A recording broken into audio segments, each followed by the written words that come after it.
आज नौजवान 4 अक्षर पढ़ लेते हैं, अंग्रेजी के 4 ABCD के अक्षर पढ़ लेते हैं, कॉन्वेंट स्कूल में चले जाते हैं, यूनिवर्सिटीज में चले जाते हैं, कॉलेजेस में चले जाते हैं, वेस्टर्न कपड़े पहन लेते हैं, वेस्टर्न कल्चर को जान लेते हैं, वेस्टर्न तरीके से रहन सहन खान पान को अपना लेते हैं, तो उनके मन में 3-4 अक्षर आ जाते हैं और वो एक क्वेश्चन मार्क लगाते हैं कि डज गॉड एग्जिस्ट, क्या भगवान का अस्तित्व है? यदि है, यदि परमात्मा है तो हमको दिखता क्यों नहीं? यदि है तो हमको दिखाओ, और यदि है तो हमको दिखाओ। जब ये सवाल आता है, जब ये प्रश्न आता है और उनके प्रश्न का कोई प्रत्युत्तर नहीं दे पाता है, तो वो लोग बन जाते हैं नास्तिक। कोई पूछे कि परमात्मा है, ईश्वर है, और कोई व्यक्ति उसको ना दिखा पाए, तो लोग कहते हैं कि हम तो हो गए नास्तिक। और दूसरा कोई व्यक्ति उसको दिखा भी दे, लेकिन परमात्मा ना दिखा करके कुछ और दिखा करके कह दे कि यही परमात्मा है, तो वो नाम मात्र का आस्तिक तो हो गया कि परमात्मा को मानता तो हूं, लेकिन परमात्मा को सही अर्थों में नहीं मानता। अर्थात इस समाज में कई प्रकार के लोग हैं जो परमात्मा को मानने ना मानने के इर्द गिर्द घूमते हैं। एक वो लोग हैं जो परमात्मा को मानते तो हैं लेकिन परमात्मा को जानते नहीं कि आखिर वो परमात्मा है कैसा। दूसरे वो हैं जो परमात्मा को मानते भी नहीं और जानते भी नहीं।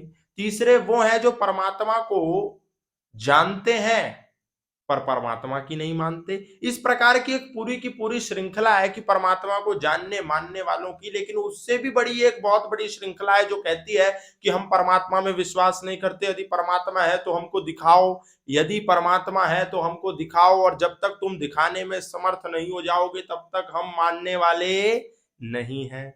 लेकिन इस समाज में, इस संसार में अनेक अनेक ऐसी चीजें हैं जो दिखती नहीं है और आप उनको दिखा नहीं सकते, और अगर दिखाना भी चाहो तो उसके लिए कुछ मानकों से होकर के गुजरना पड़ता है। जब तक आप उन मानकों से होकर के नहीं गुजरेंगे, संसार की उन चीजों को नहीं देखा जा सकता। लेकिन वो फिर भी कहे कि नहीं, यदि तुम हमें इन बिना मानकों के गुजरे दिखा पाओ तब तो हम माने, और तुम्हारे मानकों को हम फॉलो नहीं करेंगे, बिना मानकों के गुजरे हमको दिखाओ।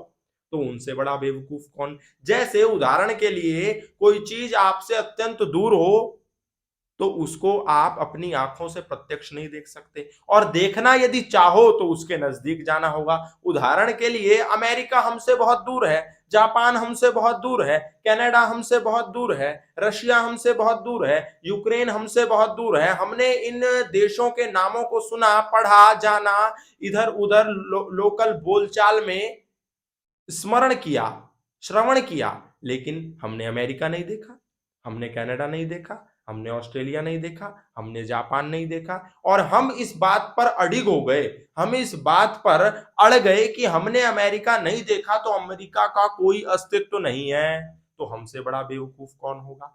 कोई व्यक्ति आया समझदार और हमसे कहा कि तुमको अमेरिका देखना है, मैं तुमको अमेरिका दिखाऊंगा, लेकिन उसके लिए तुम्हें इन मानकों से होकर के गुजरना पड़ेगा।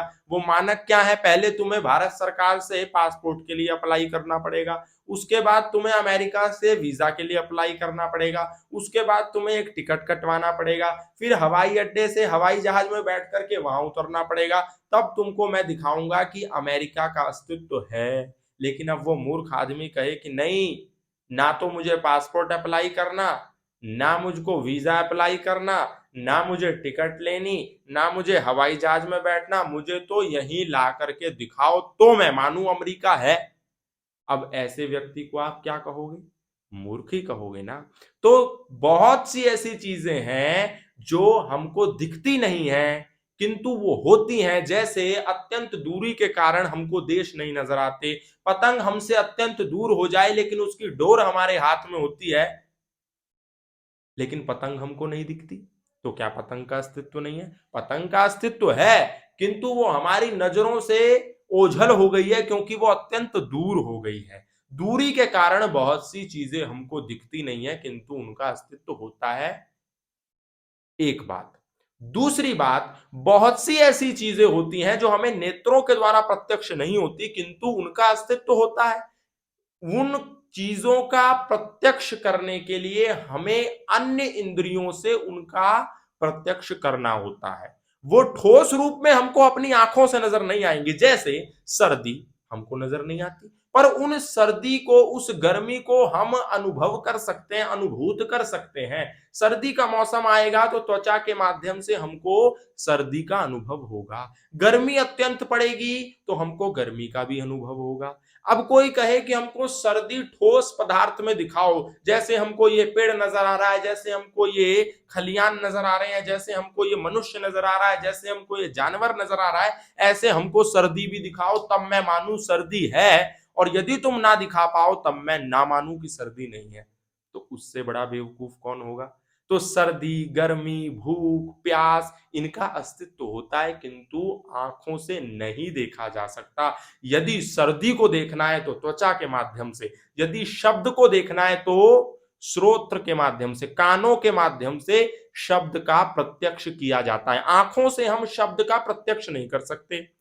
स्वाद का प्रत्यक्ष आंखों से नहीं किया जा सकता। स्वाद का यदि प्रत्यक्ष करना है तो जिह्वा से करेंगे, और सुगंध का यदि प्रत्यक्ष करना है, गंध का यदि प्रत्यक्ष करना है तो उसको भी आंखों से नहीं कर सकते। उस गंध को, सुगंध का प्रत्यक्ष करने के लिए हमें नासिका का सहयोग लेना होगा। हर चीज नेत्रों से नजर नहीं आएगी। तो पहली बात, अत्यंत कोई चीज दूर है तो वो हमको नजर नहीं आएगी, उसके लिए मानकों से होकर के गुजरना पड़ेगा। दूसरी बात, चीजों का प्रत्यक्ष होता है किंतु हर चीज का प्रत्यक्ष नेत्रों से नहीं होता। अनुभूति नाम की भी एक चीज होती है, अनुभव से होता है। तीसरी बात यह है कि कोई चीज अत्यंत सूक्ष्म हो तो भी वो हमको नजर नहीं आती, किंतु कुछ यंत्र का सहारा लेकर के हमको वो चीजें नजर आने लगती हैं। अब कोई कहे हमको परमाणु देखना है, हमको जीवाणु देखना है, हमको अमीबा देखना है, हमको बैक्टीरिया देखना है, लेकिन हमको इन्हीं आंखों से देखना है। हमको किसी भी प्रकार का यंत्र का प्रयोग नहीं करना, किसी भी प्रकार की तकनीक का इस्तेमाल नहीं करना। बिना यंत्रों के इस्तेमाल के, बिना यंत्रों के प्रयोग के हमको इन्हीं आंखों से उस सूक्ष्मति सूक्ष्म जीवाणु का, परमाणु का, बैक्टीरिया का, अमीबा का प्रत्यक्ष करना है। तो उससे बड़ा बेवकूफ कोई नहीं हो सकता। इसका तात्पर्य क्या है, चीजें जब अत्यंत सूक्ष्म हो तो भी हमें इन नेत्रों से उनका साक्षात्कार नहीं होता, वो नजर नहीं आती। चौथी चीज, चीजें जब अत्यंत नेत्रों के पास हो तो भी उनका प्रत्यक्ष हम नहीं कर सकते। जैसे इन आंखों के माध्यम से हम पेड़ देखते हैं, इन आंखों के माध्यम से, इन नेत्रेंद्री के माध्यम से हम खेत खलियान देखते हैं, मनुष्य देखते हैं, माता पिता को देखते हैं, गुरुजनों को देखते हैं, छोटे बड़े बच्चों को देखते हैं, इस संसार की प्रत्येक चीज को देखते हैं, लेकिन इन्हीं आंखों से हम इन्हीं आंखों को नहीं देख सकते। हाँ, इन आंखों से हम अपनी आंखों के गोलक को तो देख सकते हैं, किंतु वो भी एक मिरर के माध्यम से, किंतु वो भी एक दर्पण के माध्यम से। जब हम दर्पण के सामने खड़े हो जाते हैं तो हमको अपनी आंखों का गोलक नजर आता है, लेकिन वो इंद्रिय शक्ति, वो नेत्रों में ऐसी कौन सी शक्ति है, वो हम दर्पण में नहीं देख सकते, वो हम इन आंखों से नहीं देख सकते। तात्पर्य यह है कि चीजें जब अत्यंत पास हो तो भी हमको, आंखों में लगा हुआ काजल हम अपनी आंखों से नहीं देख सकते, देखना भी चाहे तो उसके लिए दर्पण का सहारा लेना पड़ेगा। तो बात चौथी क्या है कि अत्यंत जो निकटवर्ती हों चीजें तो भी हमको नजर नहीं आती, किंतु उनका अस्तित्व होता है। उनका अस्तित्व इसी से पता चलता है कि हमको ये संसार का प्रत्यक्ष हो रहा है तो इसका मतलब अस्तित्व तो है उस शक्ति का, किंतु वो हमको नजर नहीं आ रही है क्योंकि अत्यंत पास है। पांचवी चीज, पांचवी जो चीज हमको नजर नहीं आती वो क्या है, जब किन्हीं दो द्रव्यों का, किन्हीं दो चीजों का गुण आपस में समान हो तो उनका अस्तित्व होने पर भी हमको नजर नहीं आता। लेकिन कुछ माध्यम ऐसे, कुछ मानक ऐसे होते हैं यदि जिनका प्रयोग कर लिया जाए तो वो चीजें भी हमें प्रत्यक्ष हो जाती हैं। आप दूध में पानी का मिश्रण करके कटोरे में रख दो और किसी के सामने रख दो, उसको बोलो कि ये क्या है, तो वो कहेगा जी दूध है। आप कहो नहीं मैंने इसमें दूध के भीतर पानी भी मिलाया है, अब वो मानने को तैयार नहीं कि नहीं, मैं तो नहीं मानता, ये तो दूध ही है, ये सफेद पदार्थ, तरल पदार्थ चखने में भी मुझको दूध अनुभव हो रहा है और ये तो दूध ही है, मैं तो मानता ही नहीं कि इसमें पानी हो भी सकता है। आप उसको समझा रहे हो कि मैंने पानी मिलाया है, वो ना माने। तो अब क्या करो, एक हंस को ले आओ, हंस को ले आओ और उसके सामने वो दूध का कटोरा रख दो, वो दूध पी जाएगा और पानी छोड़ देगा।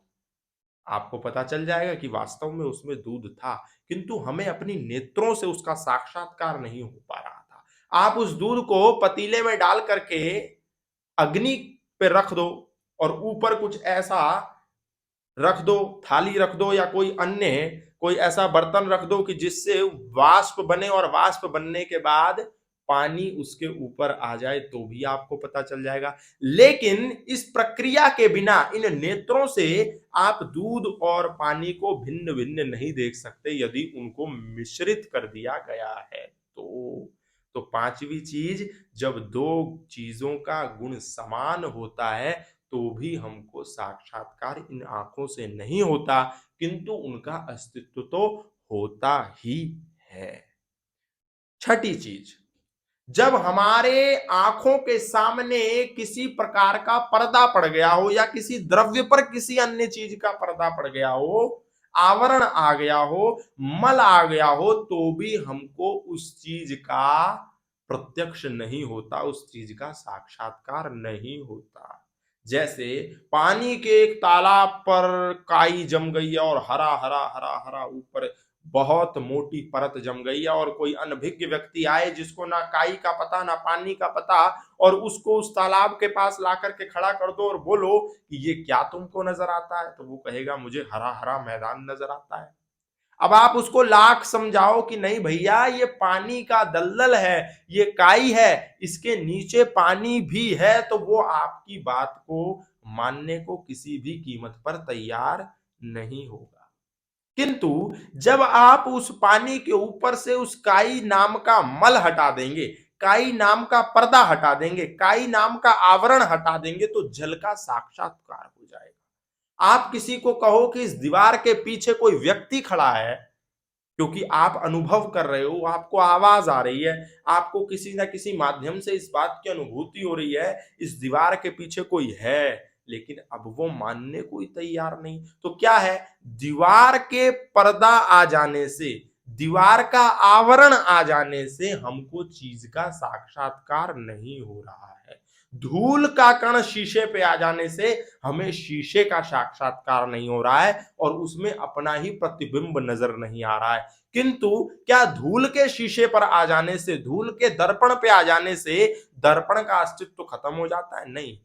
धूल मल के रूप में, पर्दे के रूप में शीशे के ऊपर पड़ गया है। आप धूल, मानक यही है दर्पण का साक्षात्कार करने का कि धूल को हटा दो, दर्पण अपने आप प्रत्यक्ष हो जाएगा। मानक यही है जल का साक्षात्कार करने का कि उस पे आई हुई काई को हटा दो, अपने आप आपको उसके पीछे के जल का साक्षात्कार हो जाएगा। मानक यही है दीवार के पार खड़े हुए मनुष्य का प्रत्यक्ष करने का कि दीवार लांघ करके उस पार चले जाओ, आपको मानव का प्रत्यक्ष हो जाएगा। लेकिन इस संसार में बहुत से ऐसे हटी, बहुत से ऐसे दुराग्रही लोग भी हैं जो कहेंगे नहीं, ना तो मुझे दीवार के उस पार जाना है, ना उस व्यक्ति को इस पार लाना है, इस दीवार के रहते रहते ही मुझे उस व्यक्ति का यदि प्रत्यक्ष नहीं होता तो मैं नहीं मानता कि उसके पार एक मनुष्य खड़ा है। तो ऐसे मूर्खों को आप कुछ भी समझा लें, खुद कोई महापुरुष भी आ जाए, कोई विद्वान से विद्वान व्यक्ति भी आ जाए, तो भी उसको समझाया नहीं जा सकता। सोए हुए को तो जगाया जा सकता है, लेकिन जो सोए होने का नाटक करता है उसको जगाया नहीं जा सकता। तो ये तो हुई 6 बात। 7वीं एक बात और है कि क्यों हमको चीजों का साक्षात्कार नहीं होता। हमारे ही नेत्रों में दोष आ जाने से हमको साक्षात्कार नहीं होता। हमारे नेत्रों में मोतियाबिंद आ जाए या हमारे नेत्रों में पीलिया आ जाए तो हमको चीजें पीली पीली नजर आने लगती हैं, जबकि चीजों का अस्तित्व पीला नहीं होता, द्रव्यों का अस्तित्व पीला नहीं होता। आपके संसार में पीली भी चीजें, हरी भी हैं, नीली भी हैं, सफेद भी हैं, लेकिन आंखों के सामने एक दोष आ गया है जिसके चलते हमको सफेद कुछ नजर आ ही नहीं रहा है, पीला पीला ही नजर आ रहा है। मोतियाबिंद हो गया है तो हमको कलर ब्लाइंडनेस हो गई है, लेकिन आंखों में दोष है, इस संसार में दोष नहीं है। वो कहे कि संसार तो ब्लैक एंड व्हाइट ही है, तो फिर संसार की गलती नहीं है, गलती आपकी है। आप जैसे ही उस दोष को हटाएंगे, आपको समाज एकदम यथावत नजर आने लगेगा। आप हरा चश्मा लगा लें, आपको दीवार हरी नजर आने लगे, आपको लोग हरे नजर आने लगे, आपको आकाश हरा नजर आने लगे, तो आकाश हरा थोड़ी हो गया। आपको आकाश उसी स्वरूप में हम बता रहे हैं कि आकाश आसमानी है, आकाश सफेद हो रहा है, आकाश के बादल काले पड़ गए हैं। आप बोलो नहीं मुझे तो हरे नजर आ रहे हैं। अरे भैया, अपने आंखों पर लगा हुआ चश्मा तो हटाओ, तुमको आकाश जैसे हैं वैसे ही नजर आने लगेंगे। अर्थात इन 7 ऐसी चीजें और 7 से अनेक भी चीजें हैं, यदि शोध करेंगे तो ऐसी अनेक चीजें आ जाएंगी जिनका प्रत्यक्ष हम नहीं कर पाते, किंतु वो चीजें अस्तित्व में होती हैं। इसी प्रकार परमात्मा भी एक ऐसे तत्व हैं जो होते हैं, किंतु इन नेत्रों के द्वारा हम उनका प्रत्यक्ष नहीं कर सकते। वो प्रत्यक्ष करने के लिए जिन मानकों से होकर के गुजरना पड़ता है, जब तक वो व्यक्ति उन मानकों से होकर के नहीं गुजरेगा, तब तक उसको परमात्मा का साक्षात्कार नहीं हो सकता। एट एनी कॉस्ट, किसी भी कीमत पर उसको परमात्मा का साक्षात्कार नहीं हो सकता। परमात्मा का साक्षात्कार करना है तो साक्षात्कार करने के मानकों से होकर के मनुष्य को गुजरना पड़ेगा, तभी परमात्मा का साक्षात्कार किया जा सकता है। बिना उन मानकों से होकर के गुजरे जो व्यक्ति कहता है कि परमात्मा मुझे ला करके दिखाओ, तो उससे बड़ा महामूर्ख कोई नहीं है। अरे भैया, जब बंबई जाना है तुमको तो किसी ना किसी मार्ग को चुनना पड़ेगा, और बंबई जाने वाले ही मार्ग को चुनना पड़ेगा। तुम कलकत्ता वाली गाड़ी में बैठ जाओगे तो तुम कभी बंबई नहीं पहुंच पाओगे। तुम्हें प्रधानमंत्री से मिलना है तो उनसे अपॉइंटमेंट लेना पड़ेगा, नाना प्रकार की गतिविधियों को करना पड़ेगा, नाना प्रकार की औपचारिकताओं को करना पड़ेगा, तब जाकर के प्रधानमंत्री से मिल पाओगे। तुमको अपने जिले के डीएम से मिलना है, कलेक्टर से मिलना है, नेता से मिलना है, विधायक से मिलना है, राज्य के मुख्यमंत्री से मिलना है, तो उनसे मिलने की जो जो प्रक्रियाएं हैं, तुमको उन प्रक्रियाओं से, उन मानकों से होकर के गुजरना पड़ेगा, तब ना तुम जाकर के उनसे मिल पाओगे। और बहुत बार जब तुम्हारी प्रक्रियाएं गलत होंगी तो उनसे मुलाकात होने की व्यवस्था रद्द भी हो जाएगी, तुम मिल भी नहीं पाओगे। इसी प्रकार परमात्मा जो इस समस्त संसार को बनाने वाला है, उस परमात्मा का साक्षात्कार तुम सोचते हो ऐसे ही मेलोडी खाने जैसा है कि टॉफी का ऊपर से छिलका उतारा और मुंह में रख ली और घुल गई और स्वाद ले लिया? क्या इतना सरल तुम समझते हो? संसार को बनाने वाले के साक्षात्कार को तुम इतना सरल समझते हो? प्रधानमंत्री से मिलना कितना कठिन है, मुख्यमंत्री से मिलने के लिए कितने पापड़ बेलने पड़ते हैं, तो क्या परमात्मा जिन्होंने ऐसे ऐसे कई प्रधानमंत्री बनाए, ऐसे ऐसे कई राष्ट्रपतियों का निर्माण किया, ऐसे ऐसे कई मुख्यमंत्रियों का निर्माण किया, ऐसे ऐसे लाखों नहीं, करोड़ों नहीं, अरबों मनुष्यों का निर्माण किया, ऐसे ऐसे हजारों द्रव्यों का निर्माण किया, उस परमात्मा का साक्षात्कार को कार करना कोई बहुत मेलोडी खाने जैसा तो नहीं है, कोई टॉफी खाने जैसा तो नहीं है ना? तो परमात्मा है। तुम कहो मैं नहीं मानता, अरे भैया ये माइक का अस्तित्व है जिसके माध्यम से यहाँ पर बैठे 50 लोग मुझको सुन पा रहे हैं। अब 50 में से 20 लोग उठ करके कहें, और 20 क्या, बहुमत का बहुमत 40 लोग उठ करके कहने लगे इस माइक को हम नहीं मानते, तो तुम्हारे मानने ना मानने से क्या इस माइक का अस्तित्व होना ना होना तय होगा? ये माइक तो है, तुम बहुमत में चाहे 50 के 50 लोग ना मानो माइक का अस्तित्व, क्या तुम्हारे ना मानने से इसका अस्तित्व समाप्त हो जाएगा? ये सूरज उग रहा है, ये चांद आ रहा है, ये अंधेरा हो रहा है, ये रोशनी हो रही है, ये ग्रह नक्षत्र चल रहे हैं, अपनी सीमाओं को क्रॉस नहीं कर रहे हैं, अपनी मर्यादाओं को नहीं लांग रहे हैं, पेड़ उग रहे हैं, पौधे उग रहे हैं, मनुष्य का निर्माण हो रहा है। जब इतनी सारी व्यवस्थाएं हो रही हैं, और एक नहीं, सुई से लेकर के, चींटी से लेकर के हाथी तक की व्यवस्था, निर्माण और संहार इस सृष्टि में हो रहा है, तो निश्चित तौर पर जहां कोई आर्ट होती है वहां कोई आर्टिस्ट होता ही होता है। अब हम इस सभागार में बैठे हुए हैं, इस 50 लोगों का समूह यहाँ पर बैठा हुआ है, तो किसी ने तो व्यवस्था बनाई है यहाँ बैठने की, इस माइक को लगाने की, इस कुर्सी को लगाने की, इस लाइट को लगाने की, इस पंखे को लगाने की, इन कैमरों को लगाने की, तब तो ये सारी व्यवस्था हो पा रही है। क्या तुम इसको एक्सीडेंटल मानते हो कि अपने आप माइक उड़ करके यहाँ आ गया, अपने आप इसका स्टैंड यहाँ उड़ करके आ गया, अपने आप यहाँ 50 लोग कहीं कहीं से उड़ करके आ गए, लाइटें अपने आप लग गई? नहीं, ये चीजें एक्सीडेंटल नहीं है। आप यहाँ पर आए, ये सारी व्यवस्था पहले से बनी हुई थी, लेकिन क्या आपके मन में एक भी बार ये विचार आया कि ये व्यवस्था अपने आप हो गई, अपने आप कोई मटर के दाने से कोई विस्फोट हुआ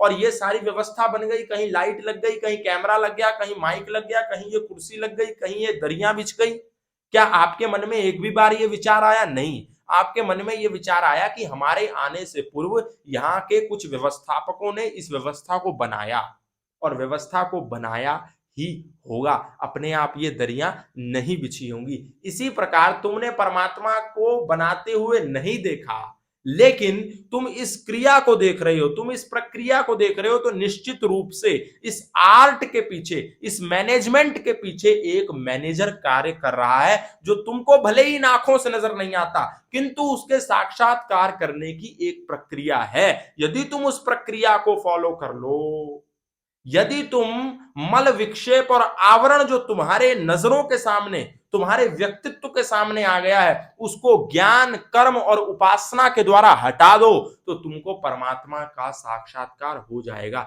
मैं बहुत आपको बड़ा रास्ता नहीं बताने वाला हूं, क्योंकि यदि सारी बात मैं बता दूंगा तो आप अपने तरफ से किसी भी प्रकार की एक्सरसाइज नहीं करेंगे, आप अपने तरफ से किसी भी प्रकार का श्रम नहीं करेंगे। तो श्रमिक आपको भी होना है।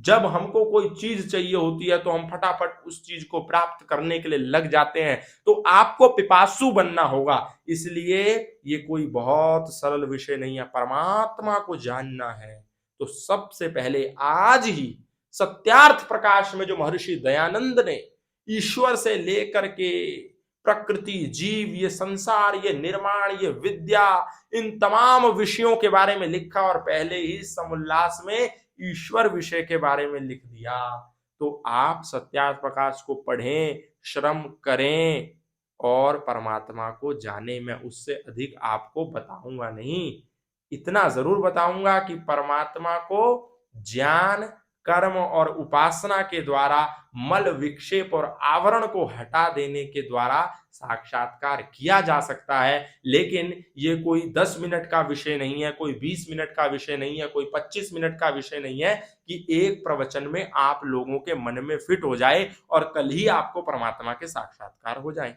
परमात्मा के साक्षात्कार करना है तो श्रम करना होगा, सालों साल साधना करनी होगी, मेहनत करनी होगी, उपासना करनी होगी, संध्या करनी होगी। लेकिन ये सब विषय होते क्या हैं, इसको जानने के लिए सबसे पहले सत्यार्थ प्रकाश को पढ़ना होगा।